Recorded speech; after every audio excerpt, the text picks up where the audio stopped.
For me and Alex, sinusunod namin yung save and spend. So, huwag niyong sanayin na hindi niyo pa nakukuha yung sweldo niyo, nilalaan niyo na sa mga bagay na gusto niyo. Ilaan niyo siguro sa mga bagay na kailangan niyo muna. Lagi nating i-prioritize yung needs natin bago yung mga wants.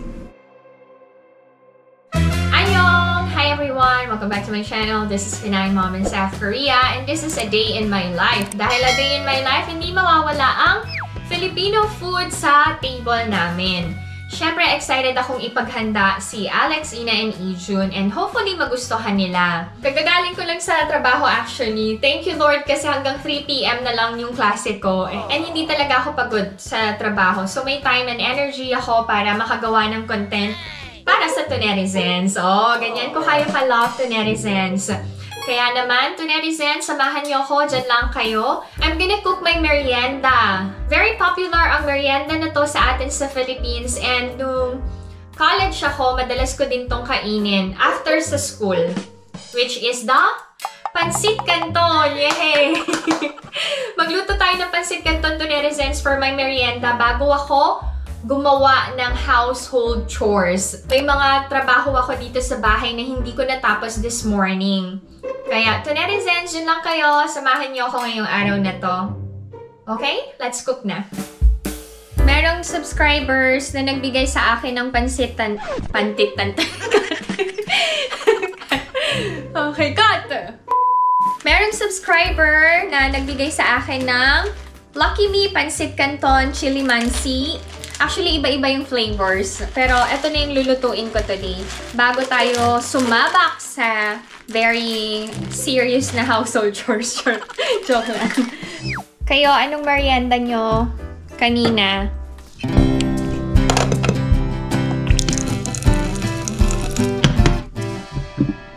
Sobrang tambak yung labahin ko. Kasi nagpalit ako kanina umaga ng bedsheets.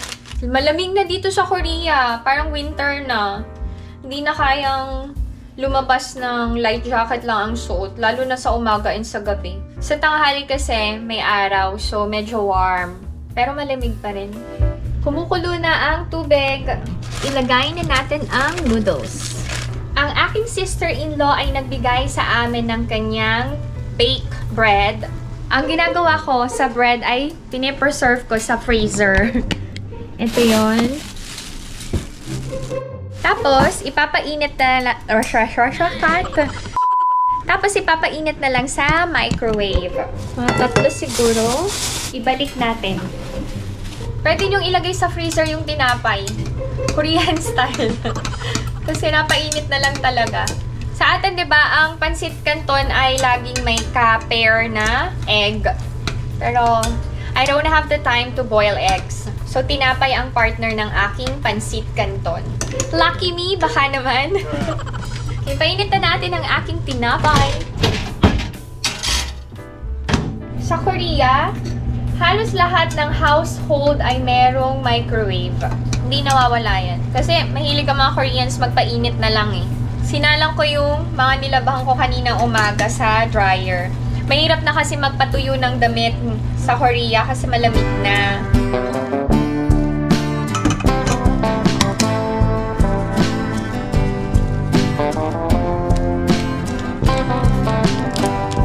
Let's check the bread.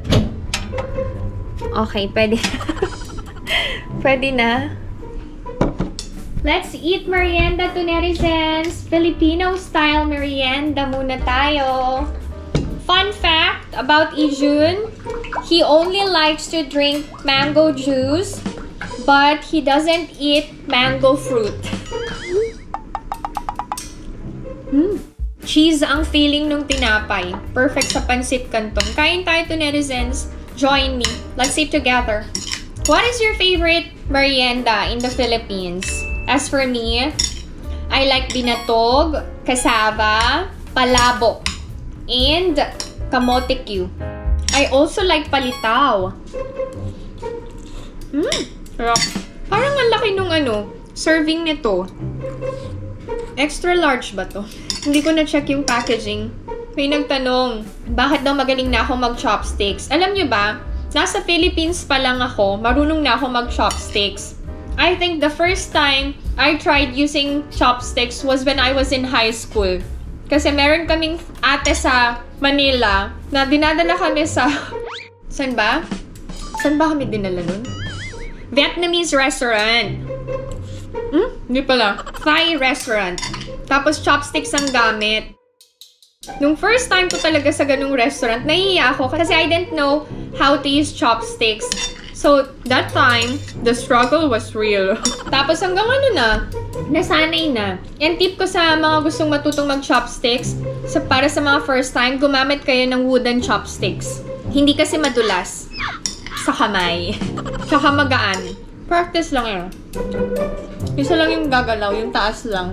Yung nasa ilalim pang support lang. Tapusin ko lang to netizens, tapos samahan nyo na akong gumawa dito sa bahay, ah. Diyan lang kayo, para hindi ako mainip.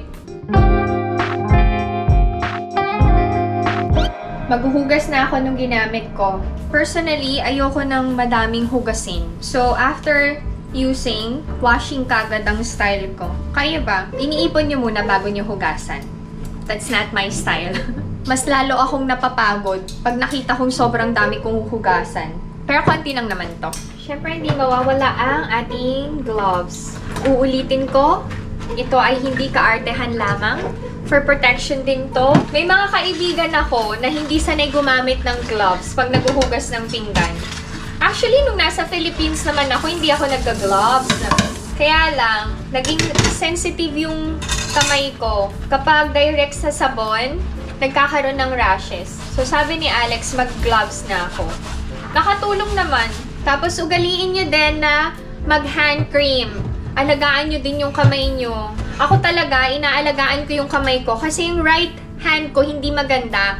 Sa mga talagang matagal ko ng subscribers, shinare ko to sa isa sa mga videos ko na nung first year high school yata ako, nabuhusan ng mantika yung kamay ko. So, etong right hand ko hindi maganda compared sa left hand ko. Ayan, magkaiba sila ng itsura. Pero malambot yung kamay ko. Kaya siguro gustong-gustong i-holding hands ni Alex yung kamay ko. And sa Korea, we also use hot water in washing the dishes. Lalong-lalo na kapag cold season. Over the years, kahit magaling na ako magluto, char.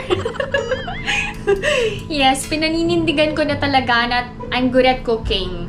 Siyempre naman, no, parang sa sobrang tagal ko nang nagpa-practice magluto ng Filipino food. Kahit papano, ang laki talaga ng improvement ko.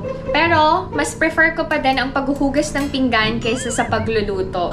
First love ko yung paghuhugas ng pinggan eh.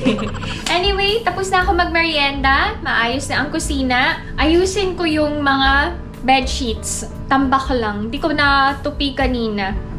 Para ipakita ko sa inyo kung gaano ako kasipag sa paglalaba. Wow! Ayan, no? Grabe, no? Let's turn on the light. Tas yun pa, puro labahin ang aming bahay. Ang blanket na to ay from Hawaii, from Ate Deng. Sobrang favorite ni Ina na blanket. Kahit may sarili na siyang kumot niya, yan ang ginagamit niya. Thank you so much, Ate Deng. Mega shout out. I love you. Madami-dami to netizens. Huwag kayong mainip ha. Samahan niyo na ako. Pag naglalaba ako ng mga ganito, set by set, para kapag inorganize ko sa cabinet, maayos din. Hindi na ako malilito. Alam niyo ba, ang daming nagsasabi na parang sitting pretty lang ang buhay ko dito sa Korea. Hindi niyo alam kung gaano ako kasipag. Panoorin niyo kaya yung mga old videos ko para magkaroon kayo ng idea na hindi ako yung arte-arte lang dito sa bahay namin and gastador ng sweldo ng asawa ko. Hindi ako ganun. At saka, hindi ako yung bill mo ko nun, bill mo ko dyan style. I earn my own money. So, I spend my own money. Hindi ako umaasa sa sweldo ng asawa ko. Sobrang sipag ko kaya. Magtrabaho dito sa bahay. Magtrabaho. As in general, very hardworking ako. I'm complimenting myself. Why not? Totoo naman. And whenever I want to buy something for myself, pinag-iipunan ko yun. I don't just buy na wala akong ipon para dun sa bagay na yun. For me and Alex, sinusunod namin yung save and spend. So, huwag niyong sanayan na hindi niyo pa nakukuha yung sweldo niyo, nilalaan niyo na sa mga bagay na gusto niyo. Ilaan niyo siguro sa mga bagay na kailangan niyo muna. Lagi nating i-prioritize yung needs natin bago yung mga wants. Naku, bonus season na naman pala sa Philippines, no? Dami na namang magpapareban sa atin. Ba't kaya ganun sa atin sa Philippines, no? Pag magpapasko, laging bagong reban. Pwede namang gawin ng ibang araw. Gets ko na. Kasi bago mag-Christmas nga, yung bonus season nga. So, nakakakuha tayo ng malaking amount, diba? Okay, gets ko na. Sinagot ko din yung tanong ko. Ilan unan nyo? Dito sa amin, tigda-dalawa kami ng unan. Hindi kasi ako sanay na walang dantayan. Nagpalit na rin ako ng mattress cover. Lahat as in. Kaya madami akong ginawa kaninang umaga. Hindi ko na binlog para mabilis kong matapos yung gawain ko. Hindi ko nga natapos eh. Etong mga comforters, alam nyo, binili ko to sa IKEA. Perfect for all seasons. May kamahalan lang, pero okay lang. Kaysa naman palit ng palit. Pag tag-lamig, makapal. Pag tag-init, manipis. Ang Ijun, hindi na natutulog sa bed niya. Dito siya natutulog sa sala. Naglalatag ng mattress. Hindi na siya makatulog sa kama niya. Hindi na nasanay sa kama. Ganon din si Ina. Sa tabi ko na natutulog. Pag hindi ko katabi, siya naman yung nasa lapag matulog. So, ang mga anak ko, kahit walang kama, makakatulog. Okay. This time, magtutupi na ako ng mga nilabang ko. Dinryer ko to. Natupi na ni Alex yung iba. Pero tinamad na siya. Hindi niya na tinapos. Sabi ko kasi ako na lang. Diba? Walang tigil lang trabaho. Gumagala lang ako after work kapag alam kong wala akong naiwan na gawain sa bahay. And usually, ang kasama ko lang talaga ay si Lanema and Ams. Tapos sometimes, si Ate Ann. Ang dami kong Ann na kaibigan. Hindi lang, dalawa lang pala. Si Rose Ann and si Ate Ann. Tapos, Ann din yung pangalan ko. Puro na kami Ann. Alam niyo, share ko lang to Since napag-usapan ang name na Ann, ang dami ko kasing nicknames. Sa family namin, ang tawag sa akin ay Tots or Tonet. Sa mga kaibigan ko, ang tawag sa akin ay Tonyo or Tony. Tapos, syempre, nung naging ganap na akong dalaga, tapos nag-start na akong ligawan, ang pinapakilala ko sa mga naliligaw sa akin, ang pangalan ko ay Ann. Oh, very girl-lalo. And sa trabaho pala, ang tawag sa akin ay Ann din pala. Ann or Aning. Yan. Aning ang tawag sa akin. Yung mga friends ko sa Mercury, they call me Aning. Bakit ba Aning ang tawag nila sa akin? May aning-aning siguro ako dati. Pero yung pinaka-boss ko sa Mercury, or si Mrs. Lumanog, tawag na sa akin is Ann. Napaka-sarap pakinggan. Ann, natapos mo na ba yung ganito? Ann, kailangan na natin to. Ann, kailan ang deadline na to? Nakakamiss din mag-work sa office, no? Kasi, that time, feel ko na career woman ako. Alam niyo yung pagkadating ko dito sa Korea, grabe talaga yung pinagdaanan ko. Kasi, nagkasakit si Alex, tapos I got pregnant. Tapos, kailangan kong mag-aral ng Korean habang inaalagaan si Alex sa hospital. Tapos, tinatry kong i-manage yung morning sickness ko. Kasi first pregnancy, di ba? Very sensitive. Ayun, tas nung masyado akong naging domesticated and very focused na lang sa pagiging nanay and may bahay. Siguro postpartum yun. Umiyak talaga ako kay Alex na sabi ko sana hindi muna ako nag-resign.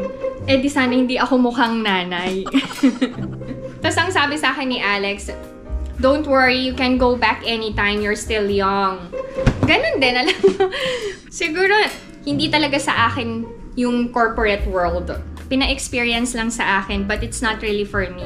May mga job offering dito sa Korea na gustong-gusto kong pasukan, pero hindi pwede kasi maliliit pa si Ina and si Izun. Tapos nung medyo malaki na sila, overage na ako. So, give up ko na yung corporate world. At least, nakilala niyo si PMSK as a vlogger. Kasi kung may trabaho ako na from 8 to 5 yung work ko, baka hindi ako makapag-vlog. So, lahat yan, naniniwala ako na plans ni Lord talaga. Yung makilala ko si Alex, magkaanak kami kagad.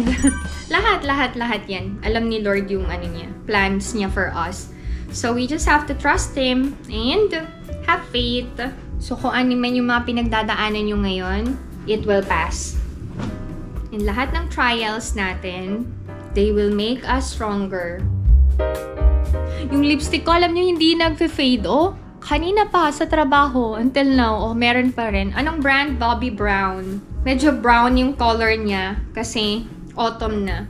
Pero parang di bagay sa akin yung mga ganun. Yung nude colors, yan. Mas bagay sa akin yung medyo bright yung color. Tapos, mas prefer ko yung matte kaysa sa moist.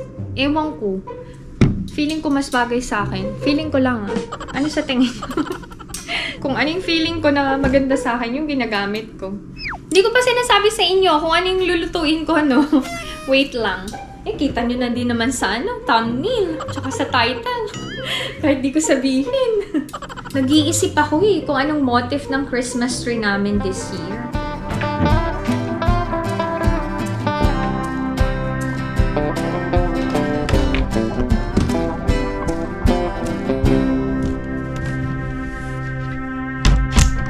This time, maglalaba ako sa kamay. Kukusutin ko lang. Malamang. Siyempre, hiwala yung light-colored clothes and yung dark-colored clothes. Yung knit na binili ko sa Starfield. I'm using Liq. Siyempre, hindi mawawala ang ating gloves.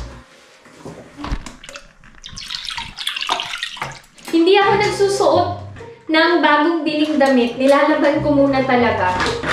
Kayo, naglalaba ba kayo sa kamay? Or sa washing machine na lang din? Ako, kailangan talaga akong maglaba sa kamay.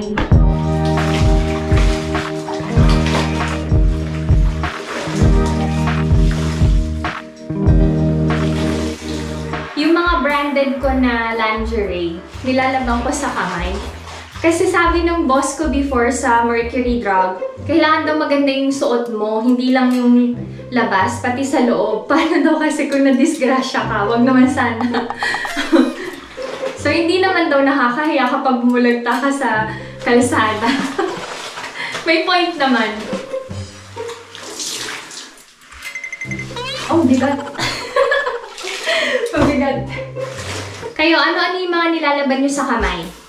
Kahit bago kasi yung mga damit, maalikabok. May allergic rhinitis ako. So, sensitive yung ilong ko.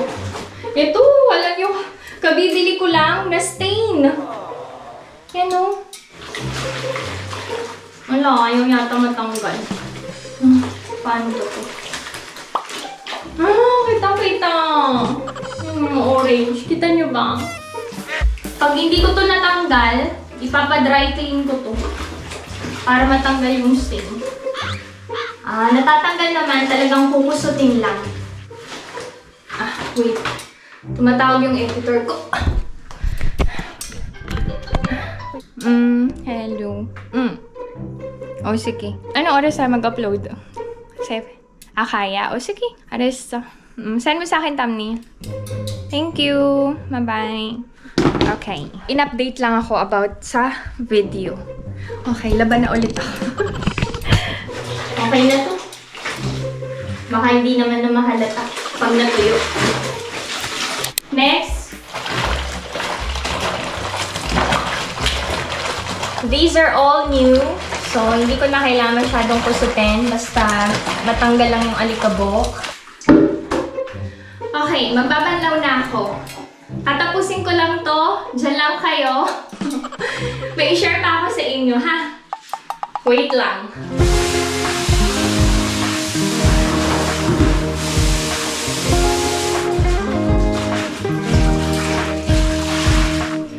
Kailangan kong ibabad sa downy.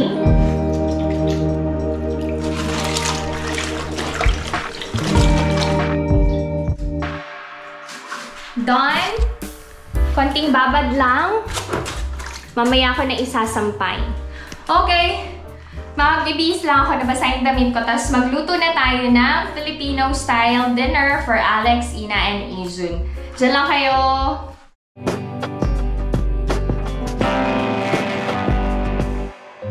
Magluluto na ako ng dinner. Ang aming ulam ay spicy beef nilaga. Para maiba, medyo lalagyan natin ng pampaanghang. And then, ang daming tunetizens na nagbigay sa akin ng Nestle cream. Kaya naman, ang aming dessert ay, hulaan niyo kung ano. Siyempre, ang aming all-time favorite na buko pandan. Kaya, unahin ko munang pakuluan yung beef kasi matagal lumambot, diba? And wala akong pressure cooker. So, kulo lang talaga. Actually, binabad ko na yung beef kanina para matanggal yung dugo. Gasan ko lang.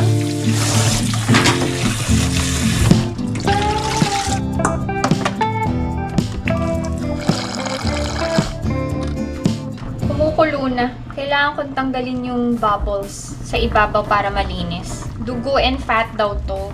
According sa Korean chef, mas mainam daw na ibabad muna yung karne. Takpan ulit natin para mabilis lumambot. Kayo, ano ulam nyo to, netizens? Perfect tong spicy beef nilaga kasi malamig na yung panahon dito sa Korea. Simpleng nilaga lang to. Wala tong masyadong kemeru na ingredients. Okay na yan. So, habang hinihintay kong lumambot ang baka, gagawin ko na yung buko pandan. Siyempre, kailangan nating i-mix muna yung Nestle cream and condensed milk.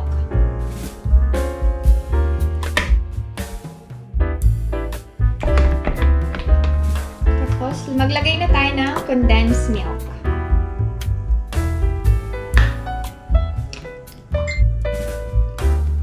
Okay.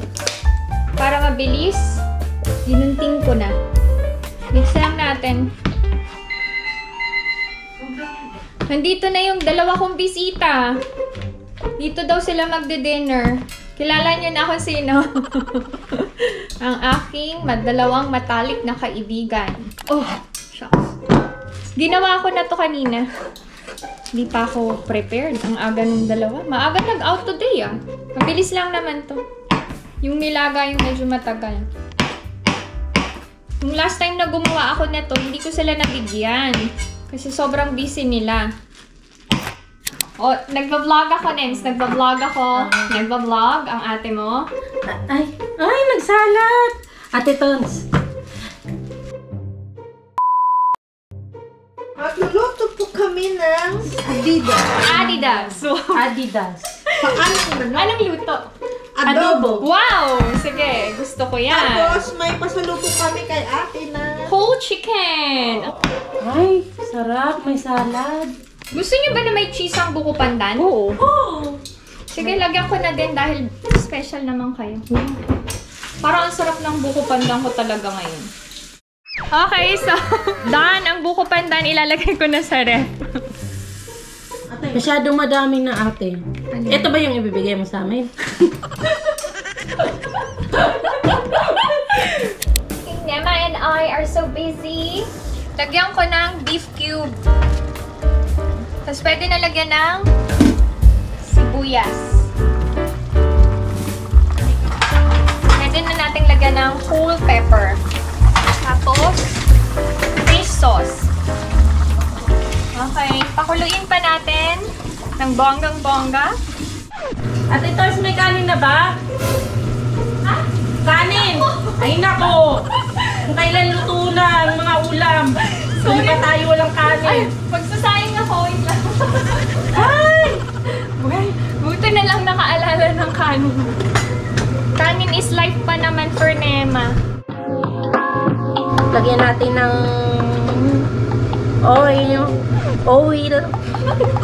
Mix natin ang wangba, ang adobs ni Nems.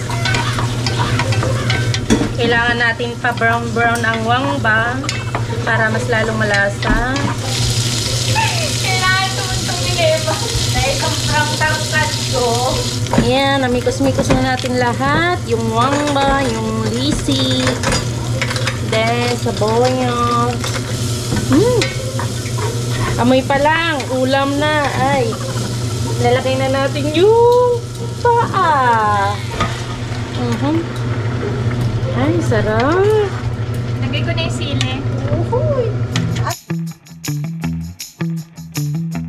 lagay na natin ang repolyo.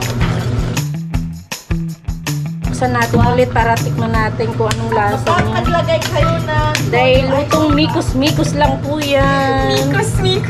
Mekos. Wait lang, ulit. Mekos. Mali pa rin. Mekos. Okay na. This is our dinner. Adobong paa ng manok, of course, ang rice, and ang spicy beef nilaga. Wow. Bless us, O Lord, in this thy gift we shall about to receive from thy bounty through Christ our Lord. Amen. Amen. 잘 먹겠습니다. 잘 먹었습니다. Kain tayo. Kain. Sarap yung sabaw. Kain po. Ay, sarap. Sarap. Sarap na. Sarap. Grabe. Sarap. Sarap talaga kumain pag gutom. No. Ibig sabihin, hindi masarap yung luto ko. Gutom ka lang. Masarap yung Luto namin ni Nene. Sarap yung adobo. Ang tagal ko din hindi nakakain ito. Ito? Oo, as in. Hindi kasi masyado nagluluto ang nanay ng ganito. Skilled tong mga to. Pagdating sa manok. Sinema lang. Sinema kasi ano siya eh.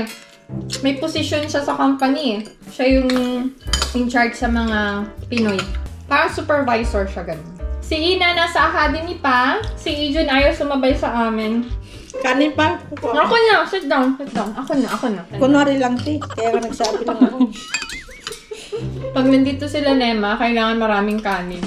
Ako naman, te. Nakakasakit ka ng damdamin, ah. Para hindi bitin sa kanin. Ikaw kasi magluto ng masarap, te. Sarap na talaga ako magluto. Ay, may dessert pa. Dapat may space pa kayo. Kasi may dessert pa tayo. Meron, te. Nila ko dito. Kaliwa. Paa. Salad. Tuwing kakain sila Nems dito, kayo yung naunang kumain, sumubo. Kayo yung last na natatapos sa natin. Tama ba? Yes. Pansin mo sa vlog. Tapos na ako, kumakain pa rin kayo. Tapos lagi akong nakaka-second sandok ng kanin pag nandito kayo. Pag kami lang kasi yung, wala, isang sandok lang talaga. We're done. Thank you sa paa ng manok Nems. Masarap. Thank you din sa nilaga. Thank you so much, ate. Sobrang busog. May dessert pa. Mag-uugas lang ako ng pinggan. Kuhanan natin na si Ate Tons kasi dahil bisita kami dito. Pakita mo na sarili mo. Hindi talaga ako pinapahugas ni Ate Tons sa sobrang sipag niya. Ayan, ang sipag-sipag ni Aling Tonisha. Okay, tapusin ko lang to, tapos kakain kami ng dessert. Excited na ako. Excited na sa buko panda. Okay, done. Ang paghuhugas ng pinggan. We're gonna have dessert now. Come on. Excited na tayo.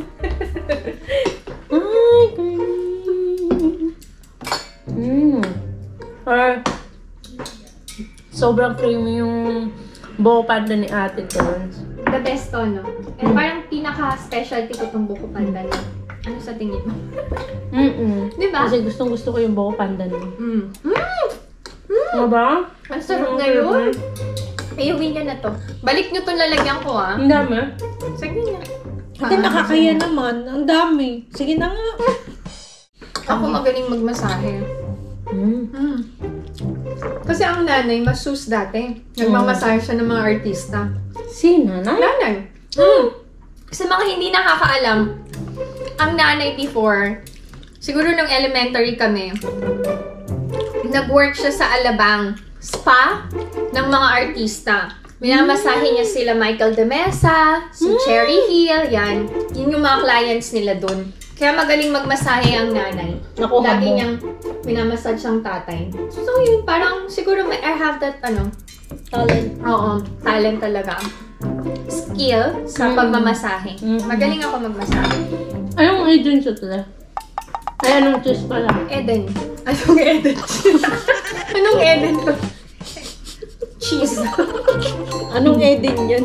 Tapos sumagot din yung isa ito. Supported. Supportahan. Ganyan talaga, kaya mo supportahan. Anong Eden? Cheese to Eden.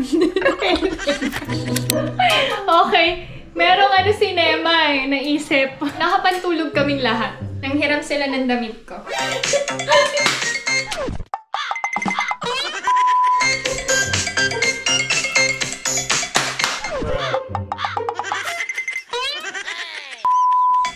Seryoso ka ka?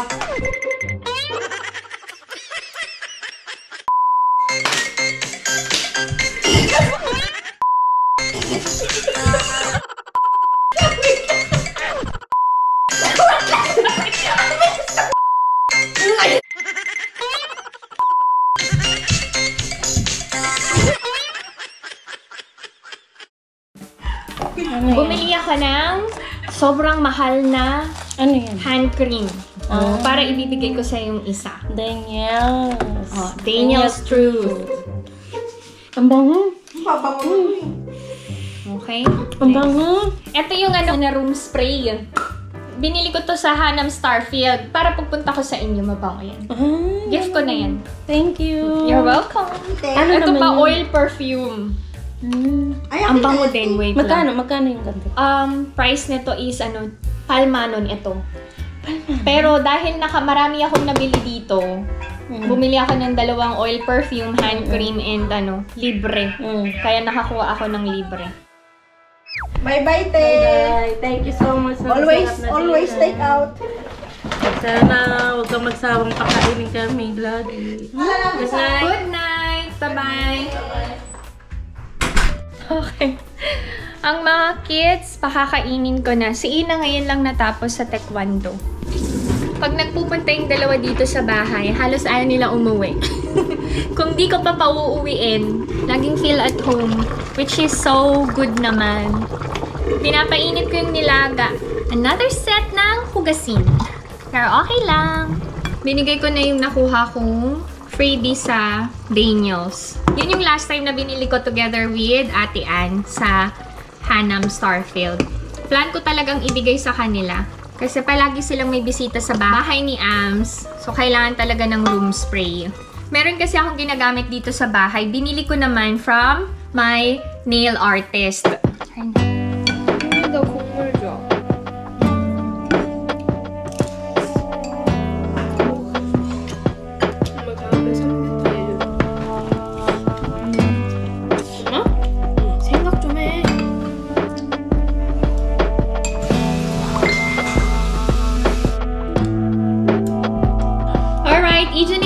Taking a bath.